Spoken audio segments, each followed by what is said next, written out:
3 حرف آخر کوروش بزرگ. 1. تابوتم را پزشکان حمل کنند تا همه بدانند هیچ طبیبی نمیتواند جلوی مرگ را بگیرد. 2. تمام طلاهایم را در مسیر حرکتم بریزید تا مردم بدانند مال دنیا نتوانست نجاتم بدهد. 3.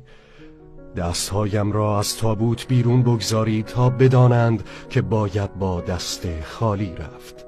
مرد را به عقلش بنگر نه به مالش، زن را به وفایش نه به جمالش، دوست را به محبتش نه به کلامش، عاشق را به صبرش نه به ادعایش، مال را به برکتش نه به مقدارش، خانه را به آرامشش نه به بزرگیش، شخص را به انسانیتش نه به ظاهرش، سخن را به معنایش نه به گویندش، و دل را به پاکیش نه به صاحبش.